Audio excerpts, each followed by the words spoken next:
ई learner में आप सभी का स्वागत है। आज हम बात कर रहे हैं क्लास 12th मैथ्स में चैप्टर है अवकलज के अनुप्रयोग। इसके अंदर एक टॉपिक है इंक्रीजिंग एंड डिक्रीजिंग फंक्शन। तो जो इंक्रीजिंग फंक्शन होते हैं और जो डिक्रीजिंग फंक्शन होते हैं होते क्या हैं, तो इनके बारे में बात करने से पहले हमने 11th में एक चैप्टर पढ़ा था सरल रेखा, 10th चैप्टर था। तो यहाँ से हम एक लीनियर इक्वेशन लेते हैं। लीनियर इक्वेशन y बराबर x प्लस 1 एक हमने लीनियर इक्वेशन ले ली। यहाँ से हम ढाल को समझेंगे अभी। तो इसे अगर फंक्शन में लिखेंगे F X is equal to X plus 1 लिख सकते हैं इसे। अब अगर हम एक ग्राफ में शो करेंगे, F X is equal to X plus 1 को अगर हम ग्राफ में शो कर रहे हैं, अब ग्राफ में शो करेंगे तो हम इसे इस प्रकार से दिखाएंगे। ये एक लीनियर इक्वेशन होगी, एक्स प्लस 1 ये हो गया। तो अगर हम जो इक्वेशन है इसको अगर हम कंपेयर कर देंगे किससे, y बराबर एम एक्स प्लस सी से, तो यहाँ पर से हमें क्या मिल जाएगा, m बराबर कितना मिला इस इक्वेशन में, हमें 1 मिला, और c बराबर भी हमें 1 मिला। m का मान और c का मान 1 मिला हमें। तो हमें पता है कि जो ढाल है m है वो क्या होती है, टेन थीटा होती है। तो टेन थीटा का मान कितना हो जाएगा ये देखना है हमने अभी। तो m बराबर 1 है, 1 बराबर क्या हो गया यहाँ पर, टेन थीटा हो गया।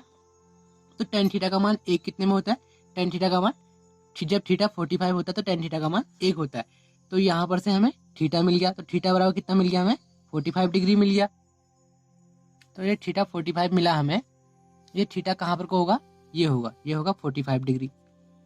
ये हो गया वो एफ एक्स बराबर एक्स प्लस 1 के लिए इस प्रकार से हम खींच सकते हैं ढाल। इसी प्रकार अगर कोई दूसरा फंक्शन ले लेते हैं जो नेगेटिव है, तो हमने ये क्वेश्चन ले ली, नेगेटिव है माइनस एक्स प्लस 1। तो इसकी ढाल कैसे लिखेंगे, मान लेते हैं जो पहले हमने क्वेश्चन ली थी ये 1 होगी, और जब ली इसे दूसरी मान लेते हैं। तो इसके लिए भी वही करेंगे, y बराबर एम एक्स प्लस सी। तो यहाँ से m बराबर कितना हो गया इसके लिए, -1 हो गया ये, और ऐसे ही c का मान कितना हो गया, 1 हो गया। तो यहाँ पर से थीटा क्या मिलेगा इसी हिसाब से निकाल सकते हैं। तो ये क्या है, -1 बराबर टेन थीटा हो गया यहाँ पर हमारे पास। तो टेन थीटा का मान -1 कब होता है, जब थीटा का मान 135 डिग्री होगा। तो टेन 135 का मान कितना होता है, -1 होता है। तो यहाँ पर से थीटा कितना मिल गया हमें यहाँ पर थीटा मिल गया 135 मिल गया। तो थीटा मिल गया 135। अब इसका अगर इसकी हम ढाल खींचेंगे तो इसकी ढाल कैसी आएगी, इसकी ढाल कुछ इस तरह से आएगी, और इसमें ये कोण कितना हो जाएगा, ये वाला 135 हो जाएगा। अब एक चीज यहाँ पर नोट करने वाली है, कोण एक्स अक्ष के धन दिशा से बनता है। जो कोण है ये एक्स अक्ष है जो उसकी धन दिशा की साइड से बनता है हमेशा।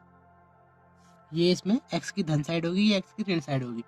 अब इसमें समझते हैं, जो इक्वेशन 2 है हमारे पास, इसमें हम जब x की वैल्यू को बढ़ा रहे हैं, x की वैल्यू यहाँ को बढ़ेगी। जो इक्वेशन 2 है इसके लिए हमने x की वैल्यू को बढ़ा रहे हैं। तो जो एफ एक्स है, एफ एक्स ये है, ये एफ एक्स हो गया। जब x की वैल्यू को हम बढ़ाएंगे तो जो एफ एक्स है वो घटेगा। अर्थात कहने का मतलब क्या है, अगर हम x को बढ़ा रहे हैं तो क्या हो रहा है, जो एफ एक्स है वो घट रहा है। अर्थात जब x को बढ़ाने में एफ एक्स का मान घटता है तो उसे हम क्या बोलते हैं, डिक्रीजिंग फंक्शन बोलते हैं, डिक्रीजिंग फंक्शन। तो डिक्रीजिंग फंक्शन कौन सा हो गया, ये हो गया, क्योंकि इसमें हम एक्स के मान को बढ़ा रहे हैं तो एफ एक्स का मान घट रहा है। इसी प्रकार से जो समीकरण 1 है, इसमें क्या हो रहा है, इसमें अगर एक्स को हम बढ़ा रहे हैं, ये एक्स को बढ़ा रहे हैं, तो क्या हो रहा है, वाई का मान भी बढ़ रहा है। ऐसा फंक्शन जिसमें एक्स के मान को बढ़ाने पर वाई का मान, एफ एक्स का मान भी बढ़ेगा, उसे हम क्या बोलते हैं, इंक्रीजिंग फंक्शन बोलते हैं। तो इसमें इक्वेशन 1 क्या है, इंक्रीजिंग फंक्शन है, और जो इक्वेशन 2 ये है, ये डिक्रीजिंग फंक्शन है। इंक्रीजिंग और डिक्रीजिंग को अब दूसरे फंक्शन से समझते हैं। एक फंक्शन ले लेते हैं साइन का, साइन एक्स। तो जो साइन एक्स है उसमें ये हो गया साइन एक्स, इसमें ये एक्स हो गया और ये एफ एक्स हो गया। तो इसे देखें तो जरा ये 0 हो गया, यहाँ पर होगा π/2, यहाँ पर होगा पाई, यहाँ पर होगा 3π/2, और यहाँ पर होगा 2π। ऐसे यहाँ पर होगा 5π/2, और ऐसे यहाँ पर ऐसे बढ़ते रहेगा एक वे। तो पहले जो साइन का फंक्शन है, पहले यहाँ से ऐसे बढ़ा और फिर नीचे आया, फिर और नीचे गया, फिर बढ़ा। तो इस प्रकार से साइन का फंक्शन जा रहा है। तो इसमें इंक्रीजिंग और डिक्रीजिंग देखना है हमने। तो इंक्रीज कहाँ से कहाँ तक हो रहा है, पहले यहाँ पर से यहाँ पर तक, अगर हम इसे ये माने तो यहाँ पर से यहाँ पर तक ये इंक्रीज हो रहा है, मतलब कि बढ़ रहा है। फिर यहाँ पर से कहाँ पर तक घट रहा है, यहाँ तक घट रहा है, यहाँ से यहाँ तक क्या हो गया है, इतने से इतने तक ये डिक्रीजिंग फंक्शन हो गया यहाँ पर तक। अब इसके बाद यहाँ पर से यहाँ पर तक फिर बढ़ रहा है, कहने का मतलब क्या है, यहाँ पर से हम दिखा सकते हैं ऐसे करके, कहाँ तक, यहाँ पर तक, तो यहाँ पर तक फिर क्या हो रहा है, बढ़ रहा है, तो ये इंक्रीज हो गया, दोबारा इंक्रीज हो गया, उसके बाद दोबारा फिर डिक्रीज हो गया। अर्थात जो साइन का फंक्शन है उसमें जब एक्स बढ़ रहा है तो एफ एक्स भी बढ़ रहा है, जब एक्स का मान बढ़ रहा है तो एफ एक्स भी बढ़ रहा है। तो जब एक्स बढ़ाने पर एफ एक्स बढ़ रहा है, अर्थात ये एक्स बढ़ा तो एफ एक्स बढ़ा, तो इसमें क्या हो गया, फलन इंक्रीजिंग हो गया। और जब एक्स यहाँ को बढ़ा और एफ एक्स घटा तो ये क्या हो गया, डिक्रीजिंग हो गया। अर्थात पाई से पाई बाई 2 से पाई तक, ये पाई बाई 2 हो गया, पाई बाई 2 से पाई तक क्या हो रहा है, फलन घट रहा है, तो ये डिक्रीजिंग हो गया। 0 से पाई बाई 2 देखते हैं पहले, 0 से पाई बाई 2, 0 से पाई बाई 2 में क्या हो रहा है, फलन बढ़ रहा है तो इंक्रीजिंग हो गया। फिर पाई बाई 2 से पाई तक, पाई बाई 2 से पाई तक घट रहा है तो ये क्या हो गया, ये डिक्रीजिंग फंक्शन हो गया। इसी प्रकार से 0 से, अगर हम 0 से पाई तक देखते हैं, सिर्फ 0 से पाई तक देखते हैं, तो 0 से पाई तक देखते हैं, 0 से पाई तक क्या हो रहा है, एफ एक्स बराबर साइन एक्स है, पता है 0 से पाई तक भी तो वही है, तो इसे हम एफ एक्स बराबर साइन एक्स लिख सकते हैं। तो यहाँ पर को क्या हो रहा, डिक्रीज भी हो रहा है और इंक्रीज भी हो रहा है, डिक्रीज भी हो रहा है, तो इसे हम क्या बोलेंगे, नो इंक्रीज नो डिक्रीज, अर्थात बढ़ भी नहीं रहा घट भी नहीं बोल सकते हैं, क्योंकि फलन यहाँ पर से यहीं तो है, बढ़ भी रहा है घट भी रहा है, तो नो इंक्रीज नो डिक्रीज बोल सकते हैं हम इसे। इसी प्रकार जो पाई बाई 2 है, पाई बाई 2 से 3 पाई बाई 2 तक भी डिक्रीज हो रहा है। अब इसके बाद बात करते हैं, कोई कोई भी आइडेंटिटी होगी, हम उसे कैसे पहचाने कि इंक्रीजिंग है या डिक्रीजिंग है, इंक्रीजिंग फंक्शन है डिक्रीजिंग फंक्शन है करके।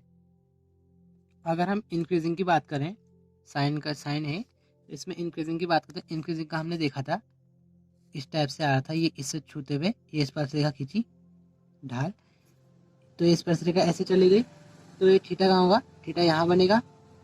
इंक्रीजिंग की बात करते तो स्पर्शरेखा है यहाँ, इसके लिए क्या होगा, टेंजेंट, जो टेंजेंट ढाल है वो क्या होगी, ढाल बराबर होगी टेन थीटा होगी। तो जो इंक्रीजिंग है जिसमें बढ़ रहा है, इंक्रीजिंग में ढाल हमेशा क्या होती है, पॉजिटिव होती है, जो इंक्रीजिंग फंक्शन होगा उसमें ढाल पॉजिटिव होगी। तो जब पॉजिटिव होगी तो ढाल को हम कैसे लिख सकते हैं, D Y upon D X लिख सकते हैं। तो D Y upon D X को क्या बोलेंगे हम, एफ डैश एक्स बोलेंगे। जो D Y by D X हमने लिखा इसे हम एफ डैश एक्स बोलते हैं। जो एफ डैश एक्स होता है हमेशा पॉजिटिव होता है। अब इसमें एक चीज़ देखते हैं, इस कंडीशन में थीटा है, थीटा हमेशा 90 से छोटा होता है, इस कंडीशन के लिए हमेशा थीटा जो होता है 90 से छोटा होता है। तो जो थीटा है वो कितना होगा, थीटा का मान 90 से कम होगा, 90 से छोटा है, तो इसे हम क्या बोलते हैं, D Y by D X को हम क्या बोलेंगे, इसके लिए इस कंडीशन जब इंक्रीज हो रहा है तो एफ डैश एक्स बोलेंगे। तो जो एफ डैश एक्स होगा उसे हम क्या बोलेंगे, पॉजिटिव, क्योंकि एफ डैश एक्स हमेशा पॉजिटिव होगा। अब जो डिक्रीजिंग की कंडीशन आएगी उसमें क्या होगा, अब ये कोई ढाल खींच दी हमने, यहाँ पर स्पर्शरेखा खींच दी है, तो ये क्या हो रहा है, एक्स का मान बढ़ाने में एफ एक्स घट रहा है, तो इसकी कंडीशन क्या आएगी, इसमें थीटा क्या होगा, 90 से ज़्यादा होगा। 90 से ज़्यादा होगा, कहाँ तक होगा, 180 से कम होगा, 180 से कम और 90 से ज़्यादा। तो जो ये कंडीशन है इसमें टेन थीटा क्या हो जाएगा, टेन थीटा बराबर नेगेटिव होगा। टेन थीटा नेगेटिव क्यों होगा, क्योंकि ये 90 से ज़्यादा है, थीटा का मान 90 से ज़्यादा है तो नेगेटिव हो जाएगा, तो इसमें ढाल भी नेगेटिव आ जाएगी। तो इसे हम क्या लिख सकते हैं, जैसे वहाँ D Y by D X बराबर हमने क्या लिखा था यहाँ पर को, एफ डैश एक्स लिया, तो इसे भी एफ डैश एक्स, तो ये भी रहा, लेकिन यहाँ पॉजिटिव था, क्यों, ढाल बढ़ रही तो पॉजिटिव हो गया। अब जब ढाल घट रही है नीचे को, जब नीचे को एफ एक्स का मान बढ़ाने पे एफ एक्स का घट रहा है, तो यहाँ पर क्या हो जाएगा, ये भी नेगेटिव हो जाएगा, अर्थात D Y by D X बराबर नेगेटिव हो गया। अब हम बात करते हैं वर्धमान फलन, निरंतर वर्धमान फलन, ह्रासमान और निरंतर ह्रासमान। इसके लिए मैं आपको 4 ग्राफ ले लेता हूँ, 1 2 3 4। तो ये एक्स है, हमें सबको पता है, और एफ एक्स है। तो सपोज थोड़ी देर के लिए मानते हैं ऐसे करके, ऐसे बढ़ा, फिर कांस्टेंट हो गया, फिर बढ़ गया, एक ग्राफ ये गया, फिर ऐसा हुआ, फिर ऐसा हो गया, और वहीं दूसरा ग्राफ यहाँ से सीधे वैसे बढ़ गया, और वहीं तीसरा फलन, तीसरा जो ग्राफ है, ये ग्राफ यहाँ से थोड़ा नीचे आया, फिर कांस्टेंट रहा, फिर नीचे आ गया, और ऐसे अगर चौथा देखें, जो चौथा वाला है ये ऊपर से ऐसे नीचे को आ रहा है, जो पहला फलन है इसमें x का मान जैसे जैसे बढ़ रहा है तो जो fx है उसका मान भी बढ़ रहा है। अर्थात कहने का मतलब क्या है, अगर x का मान बढ़ रहा है और fx का मान भी बढ़ा, यहाँ तक x का मान बढ़ने fx का मान बढ़ा तो सही, फिर चाहे इतने में कांस्टेंट हो गया, लेकिन फिर से x का मान फिर बढ़ा तो fx का मान फिर से बढ़ गया। अर्थात ये बढ़ रहा है ना, तो जो बढ़ रहा है पहले इतने में बढ़ा, फिर कांस्टेंट फिर बढ़ गया, अर्थात ये हो गया वर्धमान फलन। इसे हम बोलेंगे वर्धमान बोलेंगे। इसकी कंडीशन क्या होगी, जो वर्धमान फलन है इसमें एफ डैश एक्स क्या होगा, ऐसा होगा, ग्रेटर देन 0 होगा। और इसी प्रकार से जो दूसरा फलन है इसमें क्या हो रहा, एक्स का मान बढ़ाने पर जो एफ एक्स है उसका मान भी लगातार बढ़ रहा है, कहीं पर घट रहा नहीं, घट रहा, डायरेक्ट बढ़ते जा रहा है। अगर किसी फलन में एक्स का मान बढ़ने पर एफ एक्स का मान बढ़ते रहता है तो ये क्या होगा, ये होगा इंक्रीजिंग फंक्शन होगा। तो इसकी कंडीशन क्या होती है, इसकी कंडीशन होती है एफ डैश एक्स, इस टाइप की इसकी कंडीशन हो जाएगी। इस फलन में x का मान बढ़ने पर एफ एक्स का मान भी बढ़ा, तो इसे हम क्या बोल देंगे, निरंतर वर्धमान बोल देंगे। निरंतर वर्धमान, निरंतर वर्धमान। और इसमें डिफरेंट क्या है, वर्धमान में एक जगह कांस्टेंट भी रह रहा है, और जो निरंतर वर्धमान है उसमें कांस्टेंट नहीं रह रहा है। जो वर्धमान था उसमें कांस्टेंट भी रह रहा है, निरंतर वर्धमान में कांस्टेंट बिल्कुल नहीं रह रहा है। तो इसकी कंडीशन ये होगी, इसकी कंडीशन ये होगी। इसी प्रकार अगर कोई फलन, ये x हो गया, ये एफ एक्स, कोई फंक्शन है, इसका मान x का मान बढ़ने पर घट रहा है, घटा, फिर कांस्टेंट रहा इतने में, फिर दोबारा घटा, x का मान तो बढ़ते जा रहा, लेकिन एफ एक्स का मान पहले घट रहा, फिर कांस्टेंट रह रहा इतने में, फिर घट रहा है। तो इस कंडीशन में क्या होगी, इसकी कंडीशन होगी एफ डैश, जो एफ डैश एक्स है इज इक्वल टू 0, 0 से छोटा होगा। तो इसकी कंडीशन में और क्या क्या हो सकता है, इसमें हो सकता है जब x का मान बढ़ रहा है तो एफ एक्स का मान घट रहा है, कांस्टेंट रहा है, फिर घट रहा है, अर्थात इसे हम बोलेंगे ह्रासमान फलन बोलेंगे। इसे हम बोलेंगे ह्रासमान फलन, ह्रासमान हो गया।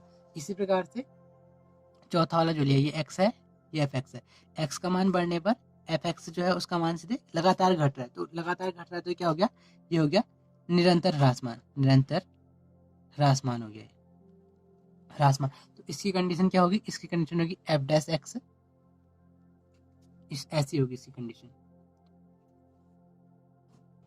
इसी क्रम में अगर हमारे पास कोई क्वेश्चन आता है F X is equal to X plus 1 का स्क्वायर, अगले में x माइनस 2 का क्यूब, तो इस टाइप का अगर कहीं पर हमें क्वेश्चन दिखता है तो इसमें हम क्या देखते हैं, एफ डैश एक्स देखते हैं। अगर एफ डैश एक्स का मान 0 आ रहा है, एफ डैश एक्स, इसका एफ डैश एक्स निकालेंगे, अगर वो 0 आ रहा है तो हम देखेंगे x क्या है। तो यहाँ पर को हम देखते हैं x क्या होता है, ये एक रियल नंबर होता है, हमेशा याद रखने की चीज़ है कि जो x है वो रियल नंबर होता है। अगर हमें यहाँ से x की वैल्यू भी थोड़ी देर के लिए पता लगी, सपोज मान रहे हैं, ये करेक्ट नहीं कह रहा हूँ, सपोज हम मान रहे हैं थोड़ी देर के लिए 1,2, तो इसे हम देखेंगे कैसे, तो इंटरवल, तो हम इससे पहले जो 1,2 हमारे पास आ रखा है x की वैल्यू, इस वैल्यू को हम पहले नंबर लाइन में देखेंगे। अब नंबर, जो रियल नंबर होते हैं वो कहाँ से कहाँ तक होते हैं, जो रियल नंबर होते हैं माइनस इन्फाइनाइट से प्लस इन्फाइनाइट तक होते हैं। अब जो माइनस इन्फाइनाइट से प्लस इन्फाइनाइट रियल नंबर होते हैं, कि इनके बीच में 1,2 आता है, आता है 1,2 किसके बीच में आता है, माइनस इन्फाइनाइट तो इसके बीच में आता है। तो इसको देखेंगे तो कहाँ कहाँ पर होगा, एक यहाँ होगा, 2 यहाँ होगा, इसी प्रकार से तो होगा नंबर लाइन में। अगर देखें तो इनके बीच में कितने इंटरवल आ गए, एक इंटरवल ये आ गया, कहाँ से आता है, माइनस इन्फाइनाइट से 1 तक आ गया एक इंटरवल। दूसरा इंटरवल कहाँ से आया, 1 से 2 तक आ गया दूसरा इंटरवल। और तीसरा इंटरवल कहाँ से आया, 2 से प्लस इन्फाइनाइट, 3 इंटरवल आ गए। तो इसके बीच में हमें कितने इंटरवल मिल गए, 3 इंटरवल मिल गए। अगर इंटरवल निकालने होंगे तो हम कैसे निकाल सकते हैं, इस प्रकार से निकाल सकते हैं। तो इसके बीच में कितने इंटरवल आ गए, माइनस इन्फाइनाइट से प्लस इन्फाइनाइट तक 3 इंटरवल आ गए। तो यहाँ पर कभी कॉन्सेप्ट वही है, अगर F dash x, F dash x अगर कहीं पर को पॉजिटिव आ रहा है हमारे पास, देखने का मतलब क्या है, अगर कहीं पर को एफ डैश एक्स हम निकाल रहे हैं, अगर वो पॉजिटिव आ रहा है तो इसका मतलब क्या है, जो एफ डैश एक्स है वो अगर पॉजिटिव आ रहा है तो इसका मतलब वो क्या है, इंक्रीज हो रहा है। और इसी प्रकार से अगर एफ डैश एक्स हमारे पास जो है वो अगर नेगेटिव आ रहा है तो इसका मतलब हम समझेंगे कि वो डिक्रीज हो रहा है। तो इसे हम एक्सरसाइज के क्वेश्चन से समझते हैं। जैसे एक्सरसाइज 6.2 का पहला क्वेश्चन कह रहा है, सिद्ध कीजिए आर पर, किस पर, आर पर एफ एक्स, जो एफ एक्स है, एफ एक्स का मान दिया है 3x प्लस 17 से प्रदत्त फलन निरंतर वर्धमान है। अब निरंतर वर्धमान है बता रहा हमें, और सिद्ध करना है कि आर पर एफ एक्स जो है 3x प्लस 7 से प्रदत्त निरंतर वर्धमान फलन। अब निरंतर वर्धमान की कंडीशन क्या पड़ी थी हमने, निरंतर वर्धमान में क्या होता था, फलन सीधे बढ़ जा रहा था। तो इसके लिए हम क्या देखेंगे, पहले इसमें एफ डैश एक्स देखेंगे। तो इसका एफ डैश एक्स कैसे निकलेगा, इसका एफ डैश एक्स क्या होगा, इसका एफ डैश एक्स आएगा 3 आएगा। तो ये जो 3 आ रहा है क्या है, प्लस है कि पॉजिटिव है कि नेगेटिव है, हमें पता है कि जो प्लस चिन्ह क्या है पॉजिटिव अर्थात धनात्मक है। अर्थात जो धनात्मक आ रहा तो इसका मतलब क्या है, निरंतर वर्धमान। जो निरंतर वर्धमान की थी बढ़ते रह रहा था ना, कांस्टेंट रहता है, कांस्टेंट नहीं था इसमें, लगातार बढ़ते रह रहा था। जो वर्धमान था खाली उसमें बढ़ रहा था, फिर रुक रहा था, फिर बढ़ रहा था। लेकिन जो सीधे पॉजिटिव, इसका मतलब क्या है, सीधे बढ़ रहा है। अर्थात इसको हम क्या बोल सकते हैं, जो एफ आर पर निरंतर वर्धमान है, निरंतर वर्धमान है। तो एक ये हमने प्रूफ करना था, ये प्रूफ हो गया, वर्धमान है, वर्धमान है। तो ये ऐसे करके हम इसे कर सकते हैं। तो यहाँ प्रूफ कर सकते हैं, प्रूफ कर सकते हैं इसे। तो क्या निकालना था, ईजी है, एफ डैश एक्स निकाल देना है सीधे। ऐसे इसी के बेस पे सेकंड क्वेश्चन कह रहा है, सिद्ध कीजिए कि आर पर एफ एक्स बराबर ई की पावर 2x से प्रदत्त निरंतर वर्धमान, ये भी निरंतर वर्धमान है कह रहा है। तो इसे हमने सिद्ध करना है। तो एफ एक्स बराबर हमें क्या पता है, ई की पावर 2x दिया है हमें। तो इसका भी क्या निकालेंगे हम, एफ डैश एक्स निकालेंगे। ये एक्साइटिंग क्वेश्चन है, पहला क्वेश्चन हो गया और ये दूसरा क्वेश्चन है। तो एफ डैश एक्स निकालेंगे। तो एफ डैश एक्स क्या हो जाएगा, यहाँ पर से हमारे पास ये नीचे आ जाएगा ना, 2 ई की पावर 2x हो जाएगा। तो यहाँ पर हमें दिख क्या रहा है, जो x है वो किससे बिलोंग कर रहा है, r से कर रहा है। x जो है ये किससे बिलोंग कर रहा है, r से। तो r क्या है, रियल नंबर बताया था अभी, x रियल नंबर से बिलोंग कर रहा है। सभी मान के लिए एफ डैश एक्स क्या हो जाएगा, पॉजिटिव हो जाएगा। पॉजिटिव तो है, एफ डैश एक्स क्या है, पॉजिटिव है। अब एफ डैश एक्स अगर पॉजिटिव है तो उसे हमने क्या कहा था, एफ डैश एक्स की कंडीशन क्या थी, निरंतर वर्धमान थी। तो ये एफ डैश एक्स जो इसे क्या बोल सकते हैं, अतः एफ आर पर निरंतर वर्धमान है। तो ये इसे भी क्या बोल देंगे, प्रूव्ड बोल देंगे। ये भी हल हो गया। इसी क्रम में अगर मैं देखूं, तीसरा क्वेश्चन कह रहा है, सिद्ध कीजिए कि जो एफ एक्स है बराबर साइन एक्स से प्रदत्त फलन, इसमें पहली कंडीशन दे रखी है इसने 0,π/2 में निरंतर वर्धमान है। निरंतर वर्धमान कैसे निकालेंगे हम, इसके लिए कंडीशन 0 to π/2 है। तो एफ डैश एक्स निकाल देंगे। एफ डैश एक्स निकाल देंगे तो एफ डैश एक्स क्या आ जाएगा, इसका पॉजिटिव आ जाएगा। अगर एफ डैश एक्स पॉजिटिव है तो सीधे हमें पता लिया क्या है, निरंतर वर्धमान है। तो अब ये कंडीशन तो हमने 3 बार देख ली, पहले क्वेश्चन दूसरे क्वेश्चन में। अब इसके एक देखते हैं किसकी, निरंतर ह्रासमान की। तो इसी में अगर देख लेते हैं, कंडीशन दे रखी है हमें π/2 पाई दे रखी है, इसमें निरंतर ह्रासमान है। निरंतर ह्रासमान है कह रहा है, किसका, साइन का ही कह रहा है।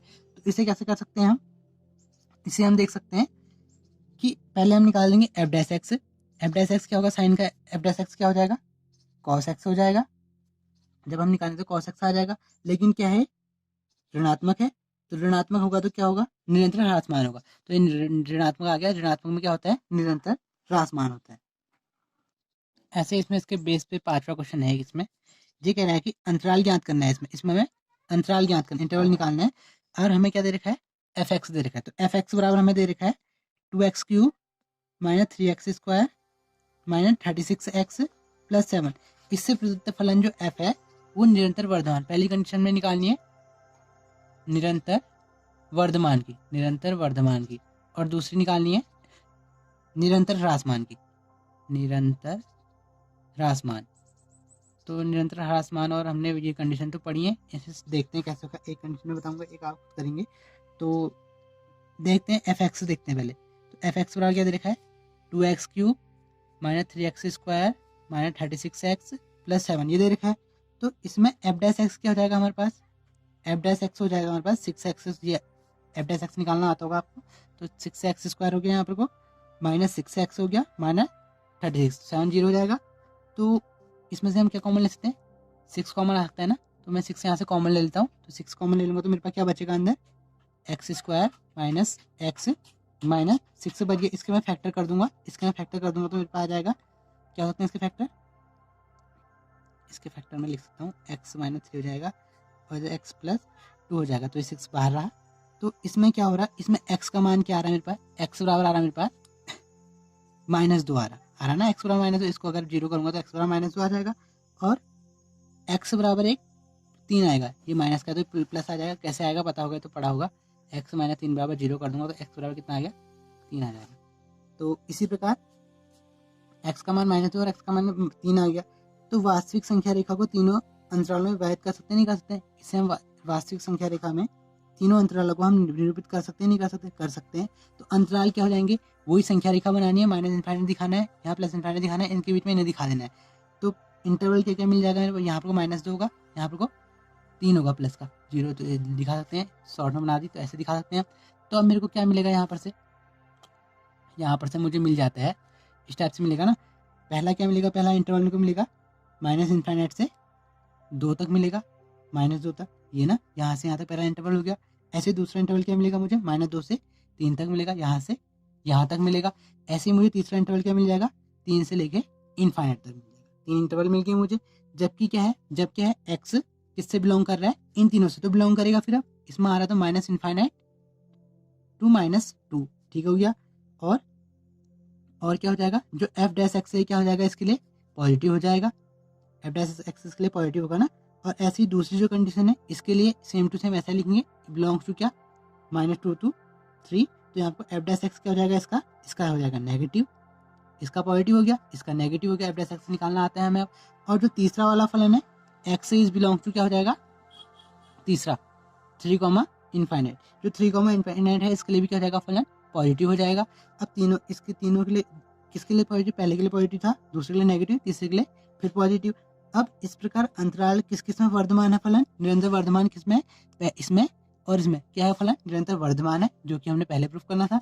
ऐसे ही दूसरा वाला क्या था, निरंतर ह्रासमान पूछ रहा था।